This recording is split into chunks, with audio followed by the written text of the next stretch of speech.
This week on Arizona Illustrated, the A-10 Warthog. When you're putting down 100 rounds to 200 rounds a pass. Growing your own food in the city. Local is the new global. We could produce all the food we needed just right here in my neighborhood. We wouldn't need the store. Hanging your first show. That alone was something that I wanted to prove to myself. And Tucson's back alleys.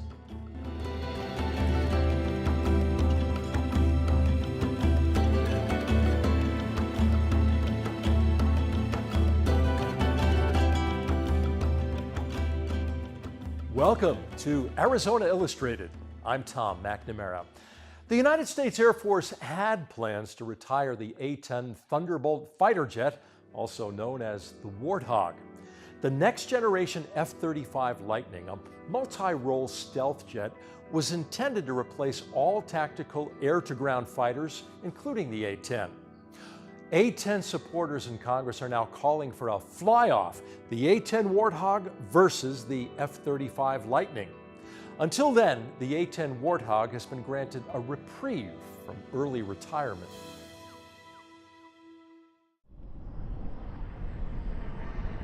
If you live in Tucson, you've seen and heard them cruising overhead. They are United States Air Force A-10 fighter jets. The close air support warplane is highly valued by troops on the ground and the pilots who fly them. It's affectionately referred to as a lot of things. My favorite is the Warthog, but a tank buster or tank killer, those are all names that have been associated with the Warthog. Lieutenant Colonel Patrick Smiley, call sign Butters, is commander of the 355th Training Squadron at Davis-Morihan Air Force Base in Tucson. The mission of Smiley and the 355th is to train new and requalifying A-10 pilots how to fly the plane and master its weapons. That GAU-8 30mm gun, 1,200 rounds of ammunition, able to shoot 60 of those per second, and just one of those rounds is enough to kill any kind of armored vehicle. So the primary design of the A-10 was around that gun, and it still is one of the most versatile weapons on the battlefield today. Hey, we got to show a force inbound.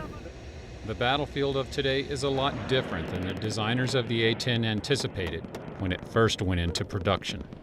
The A-10 was created back in the 70s to counter the Soviet armor threat in Europe and designed around a really big gun. The bones remain the same, but since then the plane has been modernized. To include an almost full glass cockpit with very sophisticated avionics and integrated targeting capabilities that allow us to really integrate into the modern fight and affect the battlefield in all kinds of different environments, from the fight against ISIS to a major theater conflict that we could experience in Korea. Lieutenant Colonel Smiley says it's not enough to fly the A-10 and deploy its weapons.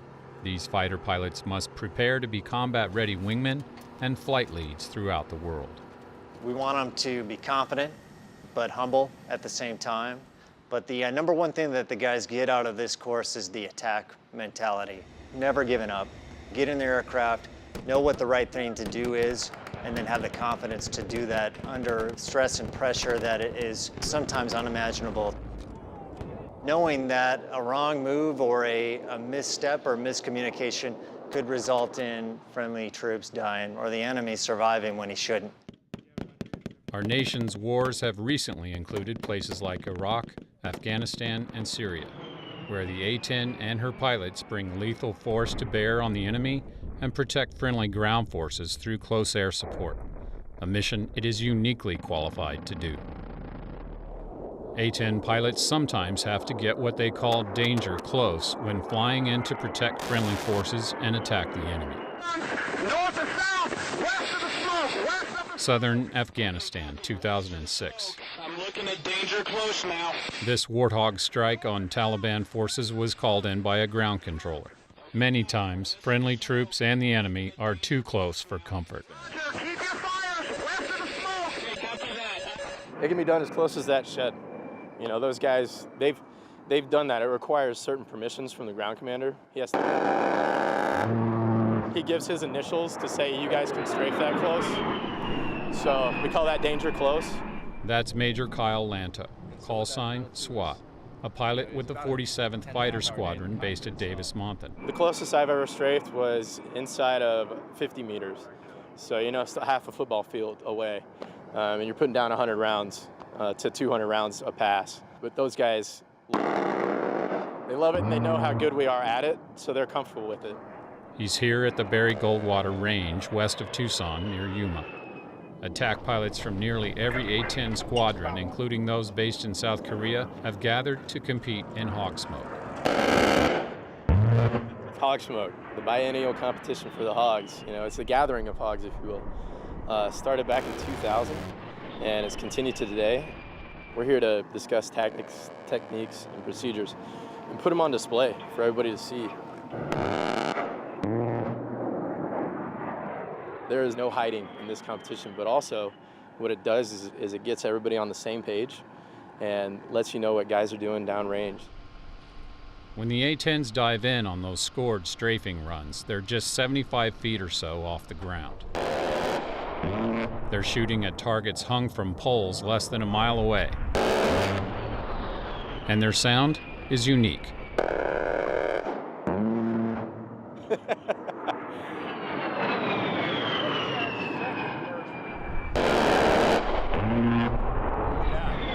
Just heard about a 50-round burst. You heard the impacts, plus the bullets breaking the mock, and then you actually heard the sound of the gun.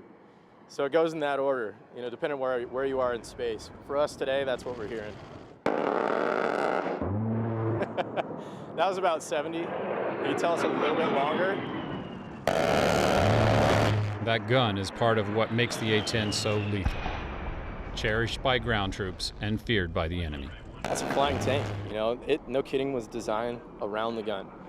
It's an amazing machine, you know, designed to be low and slow if it needed to, loiter for a long time, and bring a lot to the fight. And so that's the A-10 in a nutshell. The hog drivers at Davis-Morihan have proven to be an exceptional bunch, and currently have bragging rights. It's fun to remind people that you've won it, and that the trophy's actually stayed at Davis-Morihan for the past 4 years. So, yeah, I think everybody's out for us this year, but I have a feeling it's going to stay at Davis-Morihan for another 2 years. SWAT wasn't flying for the defending champ 47th this year. That job was left to 4 captains, including David Knighton, call sign Gnome. It's awesome. It's pretty much like strapping on a 40,000-pound gun. My 2 biggest passions in life are airplanes and guns, and this is the intersection of the 2. So it's a really effective, maneuverable, deadly aircraft, and it's the mission that it does is a very important one, I think. That passion for the Warthog and her capabilities translated to the range. My team, we won 3 individual awards. We won top 45-degree high-altitude dive bomb. We won top 30 dB HARS, which is a particular type of bombing delivery. And we won the top 10-degree low-angle high drag, which is also another type of bombing delivery. So those 3 things helped us win the top conventional team overall. And then that combined with our placement in the tactical portion helped us win the top overall team. And then I took top overall pilot as well. Pilots from the 47th at DM retain their bragging rights and remain king of the hill. I think it's an honor just to represent your squadron because, you know, every squadron's probably gonna have their top 4 or 5, the guys that they want to choose to represent them. And then it's very public, you know, so try not to mess it up in front of all your peers. But when you get up there and you're flying, you're really just concentrating on what's the next thing I have to do and how do I do it well. While there is a spirit of competition and rivalry, A-10 attack pilots know that all this training and experience is intended to sharpen their swords for battle, and when called, that they respond with precision and lethality. In combat, the stakes are a lot higher and the margin for error is a lot lower, and what you've got riding on the mission is super important. In Afghanistan, when you would leave the squadron to step out to your jet on a combat mission, the last thing you would see on the door before you walked out of the squadron was a sign that said, "The mission is the 18-year-old on the ground. Everything else is just support." How you doing, man? Good, how are you? It's a great source of team pride and accomplishment to get out there and be part of a successful mission, even if you're not the pilot who was flying in the aircraft at that time. Everybody has a role, from maintenance generating the aircraft to the mission planners putting together the mission materials, to the pilots flying, to everybody supervising and supporting on the airfield and on the ground. So everybody has a role in that, and everybody takes a lot of pride in that shared success. Even in our formal training unit here at Davis-Morihan, there are a lot of teammates that we have that help us produce those 80 combat mission ready A-10 pilots a year.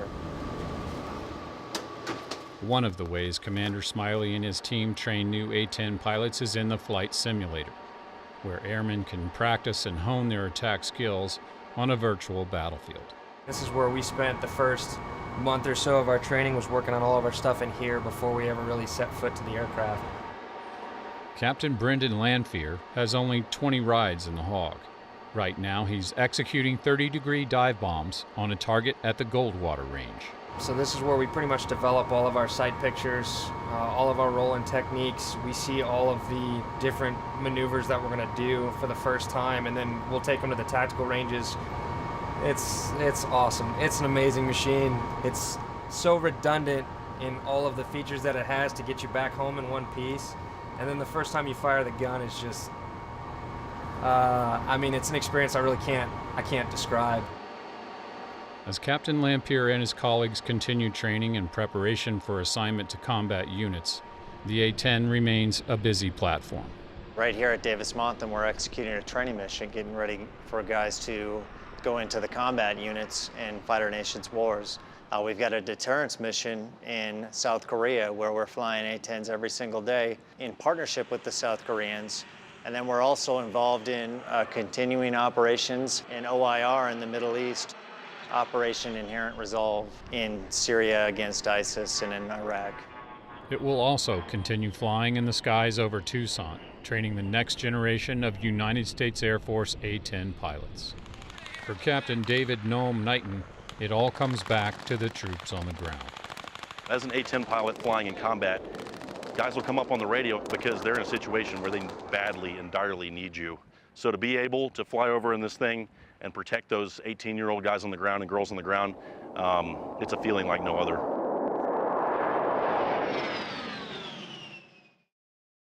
A growing number of people are paying closer attention to the food they consume and where it comes from. In some cases, this has led to personal transformations. Next, we visit two families who have evolved from traditional suburban gardeners to successful urban farmers.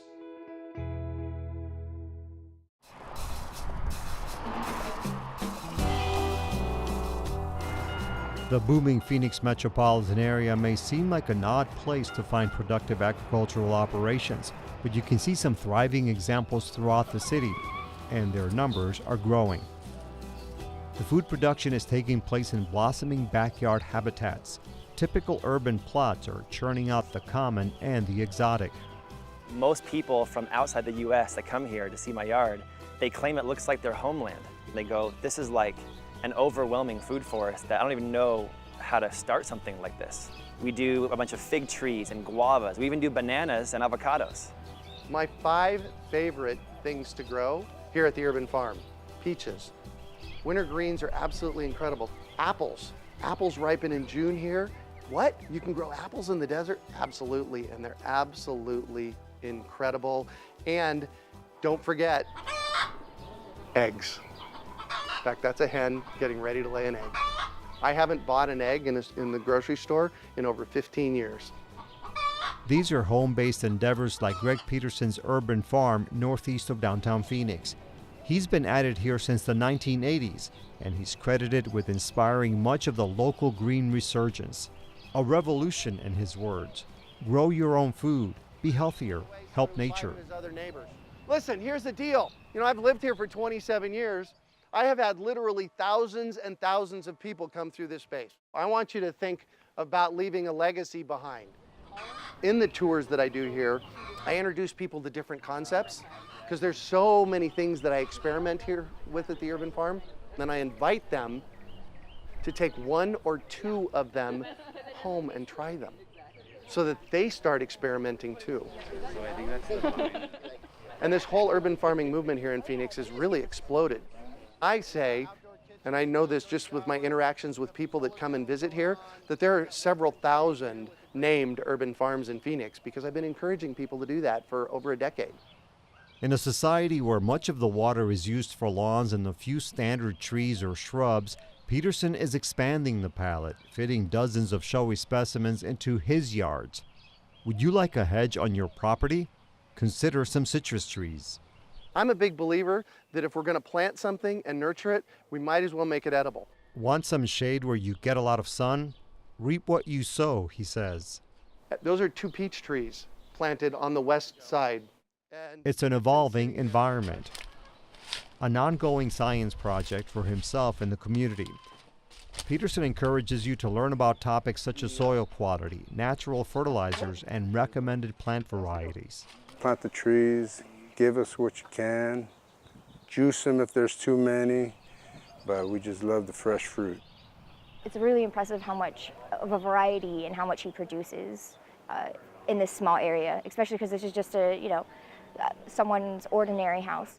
I wasn't contributing much in the way of good things to the planet, and I kind of want to do my piece to kind of help the earth. If everybody does their own little part, then all the little parts will kind of make everything better in the long run. It's my favorite summertime leafy green for the Phoenix area. Jake Mace is implementing that philosophy at his own thriving garden where he lives with his wife. Let me show you guys this over on this side. The couple's house is a few miles away from Greg Peterson's place, which helped inspire them. And so I started with like 3-4 trees when we bought this house in Tempe, and now it's grown from there. You know, the addiction is real.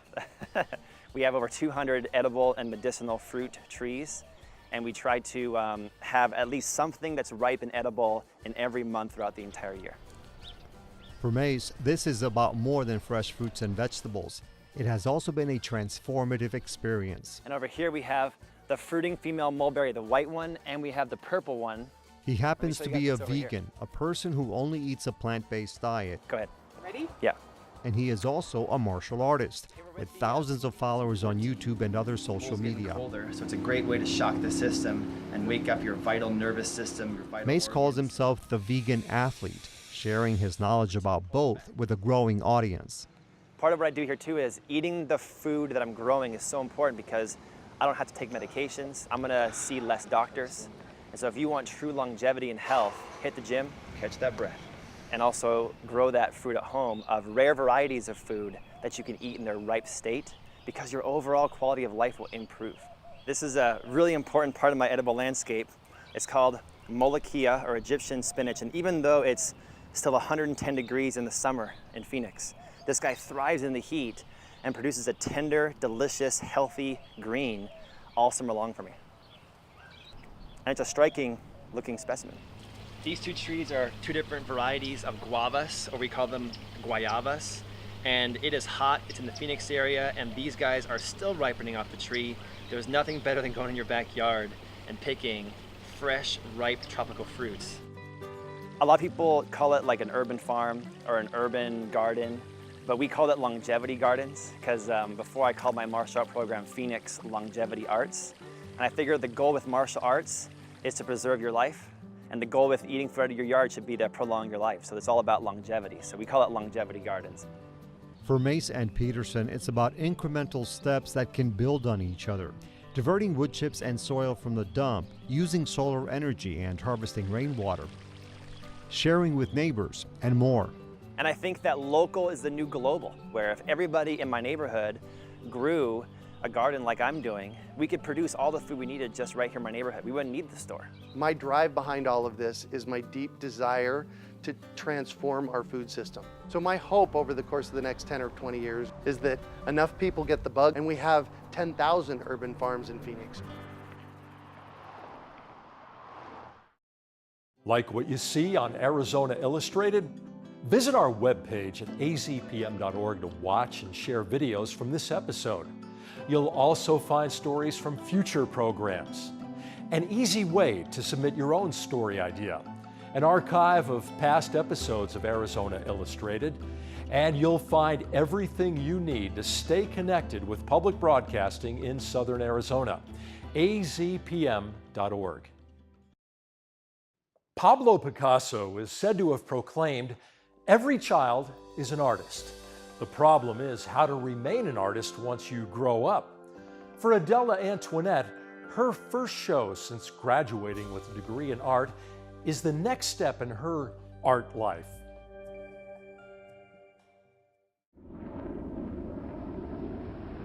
Seeing your work in a frame on a wall is probably something most artists think about and want to do. Like, when it's finally in the... As an artist coming out from the University of Arizona, I didn't necessarily have a lot of gallery experience. No, I wasn't sure on like how many pieces. This is my first show, my first solo show. We're at Tiny Town Gallery on Toole Avenue. When you hang a show, you get to think about how many pieces there are, where they go, what's the order of events, thinking about the flow of the room. So I find it really fruitful to work with the artists and understand what their mission is and what they want to convey. The work started back in 2014. I had done a research paper a little bit before that and included a portrait of Chuck Close. I thought I wanted to spice up the research paper a little bit, so I included my face and body painting with the research paper. And I really enjoyed the process, and after I did it, I just really liked the way I felt. Later on, I was going through a hard time and decided that I wanted to include a series of work that would start off replicating iconic artists. I'll paint myself, and if there's a background that needs to be painted, I will use canvas and I'll paint that. When I'm painting myself, I'll do a photo shoot, and then from there combine the two through Photoshop. Here I have a bunch of props, and I ended up painting over all of the clothing, and then I also painted my face. Funny thing is that this is actually all my real hair. I tend to do that with a lot of the photos. Like, I'll cut my hair specifically so that it's for the photo itself, because it's just hair, it grows back. I would research every month, then replicate them, and then do post-production, and then post it on a blog that I kept. Starting from my first piece, I have Chuck Close, Salvador Dali, Andy Warhol, Frida Kahlo, Van Gogh, Vincent van Gogh. The Jean-Michel Basquiat piece is probably one of my favorites. I ended up body painting myself, which is quite difficult. Andy Warhol, it's a lot of fun. I liked the idea of being a woman dressing as a man, dressing as a woman. I graduated from the University of Arizona with a visual communication studio art degree with an emphasis in illustration. Being in school where there are assignments and you have a built-in community, you have supplies, you have people that respond to your work. So all of that is hopefully part of your education. And then to, after that, be out in the world without that support system. With school, it's easy because you have something there that's keeping you focused. But this was a side project while I was going to school. And so that alone was something that I wanted to prove to myself. I think was it a fun photo shoot? But then it also became a lot more than that. They're fun. They're fun to look at, and they're interesting. You're questioning how I did it and like what goes into it. And I think that being able to bring even such a small show out in Tucson, I feel like it's a little different than what you normally see. Galleries like this are very important to Tucson. I feel like they should be lower than the work because it's important to have a diverse scene within your city. And I think what that does is it expands the boundaries for everybody. The idea is to show good art and give people the opportunity to experiment. Especially with emerging artists, you have to put in a lot of work to make it happen. I don't see myself ever retiring. I feel like the thought of that just seems kind of ridiculous for an artist because I feel like I will always be creating and making things and putting work out there. And now it's time for Favorite Places, our limited series where architects speak thoughtfully and personally about a favorite building, place, or space in southern Arizona. When you think of your favorite place, is it an iconic historic building? A modern structure celebrating simplicity in form and design? Or perhaps a manicured and meticulously cared for garden? For architect Liz Farkas, it's none of the above.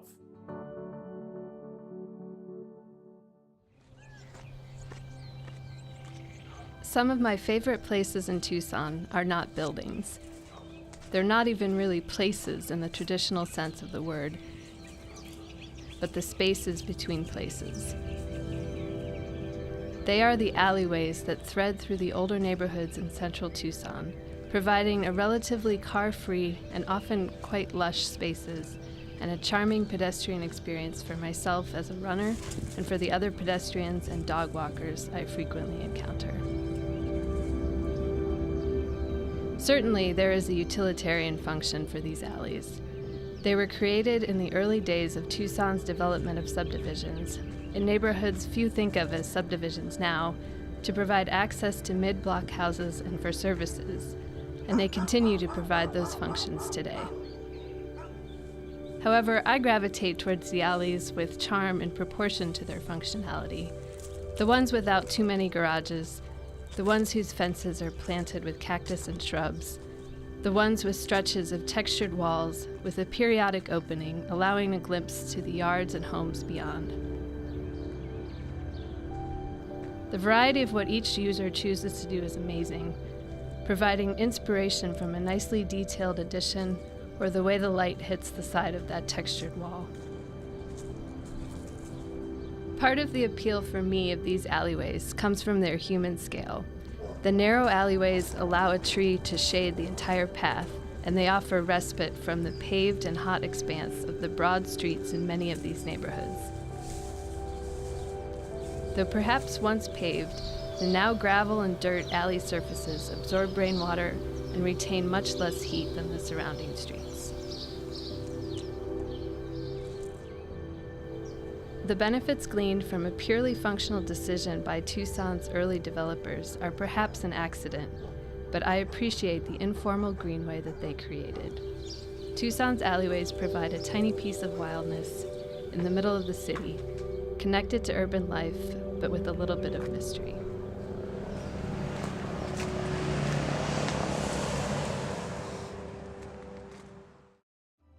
You can meet the architect, view a map, and watch the video of all 13 favorite places on the Arizona Illustrated page at azpm.org. Thank you for joining us here on Arizona Illustrated. Next week, the woman behind some of Tucson's most original and powerful structures, administering mental health services in southern Arizona, a small and unique musical instrument, and our favorite place this week, the simple charm of Art Brown's office. I'm Tom McNAMARA. See you next week.